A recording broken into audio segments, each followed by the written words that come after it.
Мурманская область, Печенгский район — это безжизненная арктическая равнина, где ветер, не находя ни холмов, ни лесов, разгоняется до ураганной ярости, а полярная ночь тянется неделями и месяцами, стирая само понятие времени.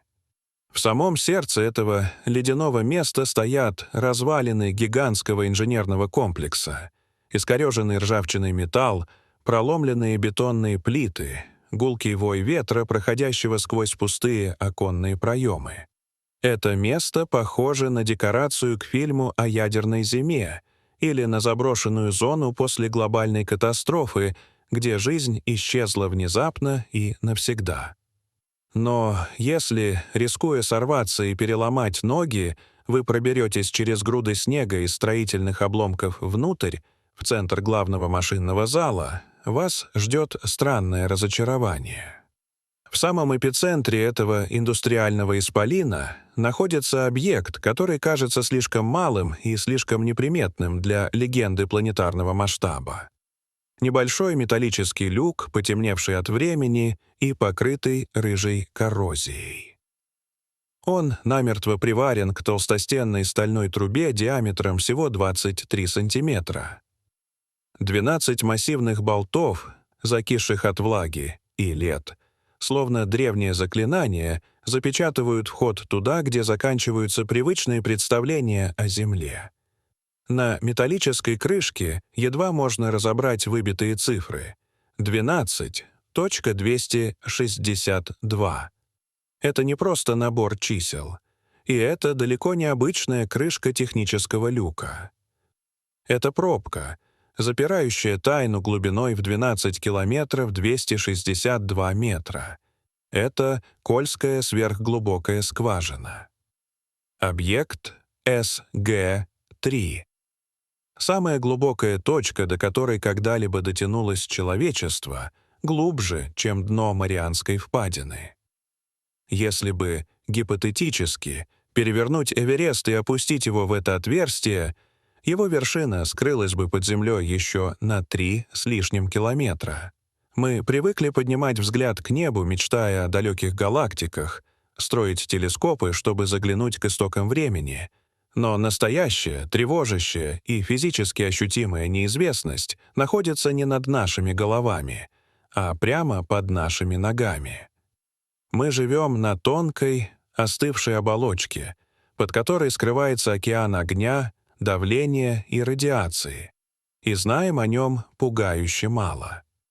Десятилетиями мир подпитывали дешевыми мифами о том, почему могущественный Советский Союз, обладавший огромными научными ресурсами, внезапно и будто бы в панике отказался от проекта века.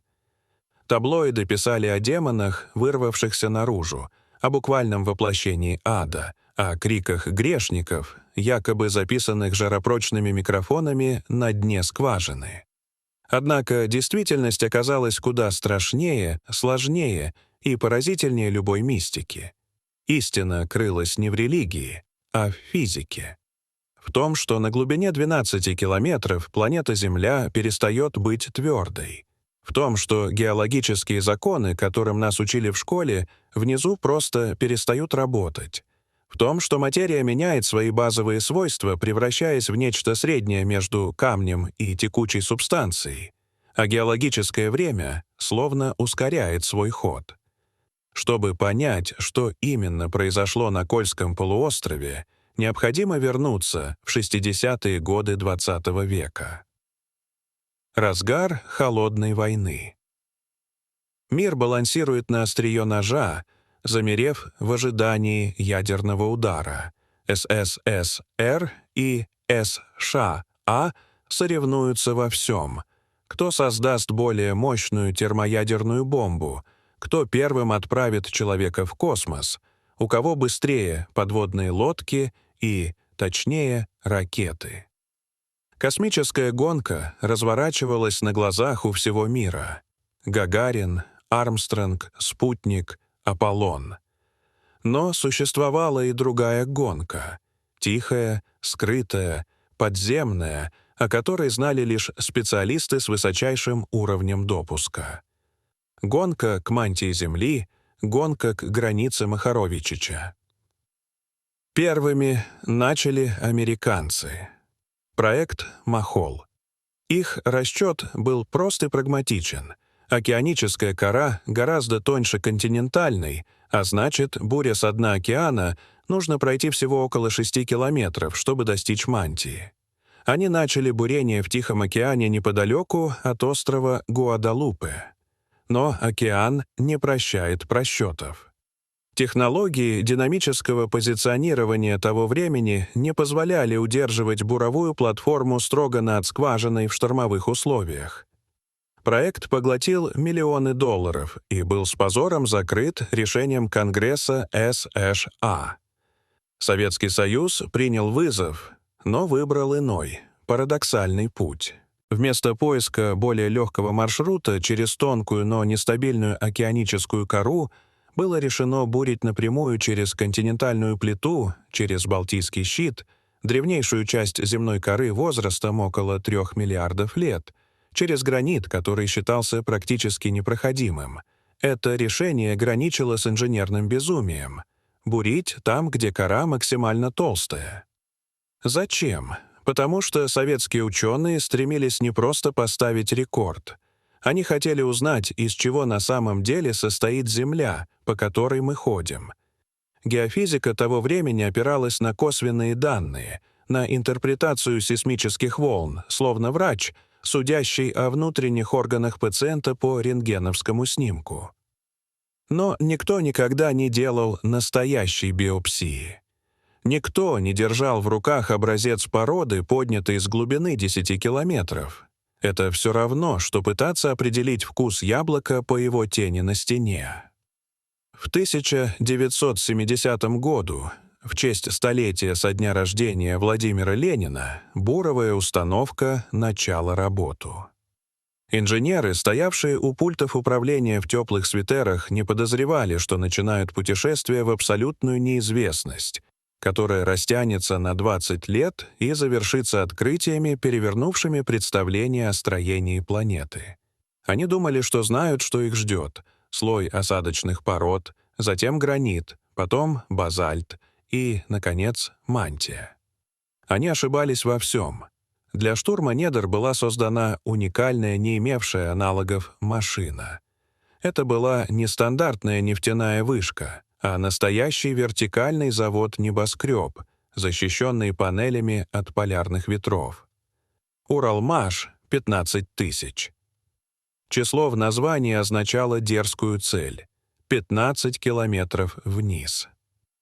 Конструкция напоминала космическую ракету, готовую к старту, только направленную не в небо, а в самое сердце планеты. Внутри царила стерильная чистота, непривычная для буровых работ. Автоматическая подача труб, системы контроля на базе первых советских вычислительных машин, персонал в белых халатах. Обычное роторное бурение, при котором двигатель наверху вращает всю колонну целиком, на таких глубинах было невозможно. 10-километровая труба весит сотни тонн, и при попытке вращения она бы скрутилась в спираль и разорвалась под собственным весом. Поэтому была применена технология, опередившая свое время. Турбобур. Вся колонна труб остается неподвижной, словно гигантская игла, вонзенная в землю. Вращается лишь буровая головка на самом дне, приводимая в движение давлением бурового раствора, закачиваемого сверху под чудовищным давлением в сотни атмосфер. Поток жидкости раскручивает лопатки миниатюрной турбины, алмазная коронка крошит камень, а отработанный раствор поднимает обломки породы наверх, одновременно охлаждая инструмент. Трубы изготавливались не из стали, а из специальных алюминиевых сплавов, легкосплавных бурильных труб, чтобы снизить вес колонны. Иначе вышка просто не выдержала бы нагрузки. Бур, усыпанный техническими алмазами и сверхтвердыми сплавами, миллиметр за миллиметром вгрызался в архейские граниты.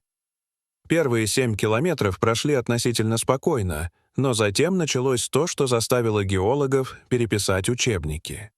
Считалось аксиомой, что земная кора состоит из четко разделенных слоев. Осадочные породы, гранит, базальт. На глубине около 7 километров должна была находиться граница Конрада, где гранит сменяется базальтом. Когда Бур преодолел эту отметку, керн подняли на поверхность, ожидая увидеть черный плотный базальт.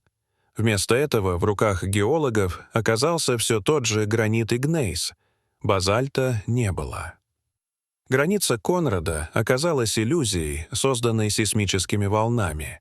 То, что приборы принимали за смену состава пород, на деле оказалось следствием колоссального давления, сжимающего гранит до иного физического состояния. Химический состав не менялся, менялась физика. Камень уплотнялся настолько, что звук распространялся в нем быстрее, вводя в заблуждение датчики на поверхности. Чем глубже уходил Бур, тем больше неожиданностей преподносила планета.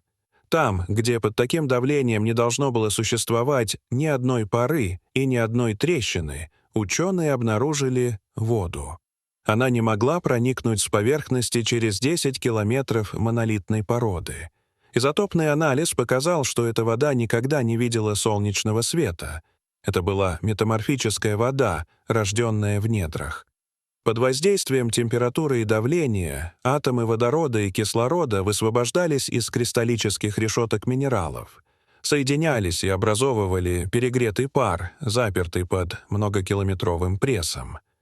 Этот агрессивный минеральный раствор разъедал оборудование, вызывал водородную хрупкость металлов, превращая буры, рассчитанные на недели работы, в бесполезный лом за считанные часы.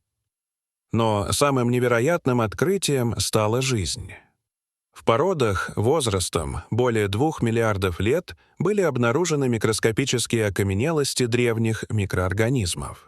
Это означало, что жизнь на Земле возникла гораздо раньше и была куда устойчивее к экстремальным условиям, чем предполагалось ранее.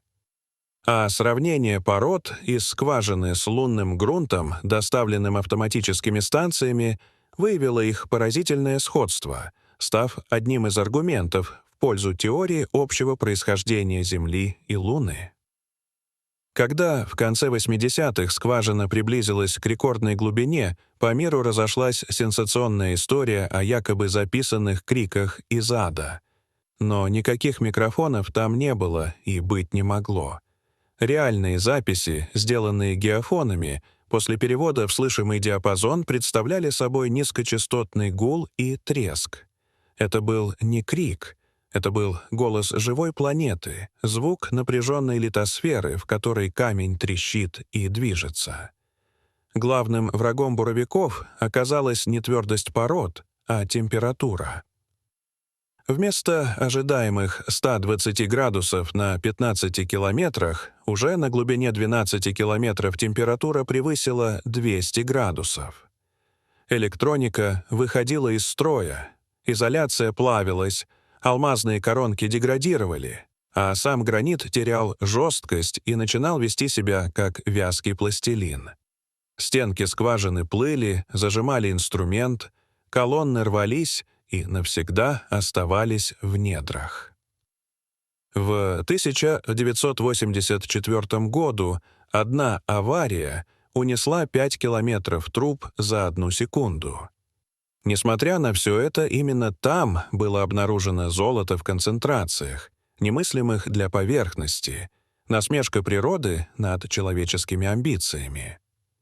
К началу 90-х был достигнут абсолютный рекорд — 12 262 метра. Но Советский Союз рушился, финансирование иссякло, а технологии уперлись в физический предел. В 1994 году проект официально закрыли. Скважину заварили, затянули болтами, гигантское здание пришло в упадок. Но Кольская сверхглубокая не была поражением. Она стала величайшим научным экспериментом XX века. Мы узнали, что наши модели Земли ошибочны, что камень способен быть пластичным, что вода рождается в недрах, что жизнь может существовать там, где ей, казалось бы, не место. Сегодня люк скважины молчит. Под ним 12 километров камня, давление и жара. Мы постучали в дверь, нам не открыли. И, возможно, это к лучшему. Дорогие зрители, что вы думаете об этой истории? Расскажите, пожалуйста, в комментариях. А если вам понравилось это видео, то ставьте лайк и подписывайтесь на наш канал. До свидания.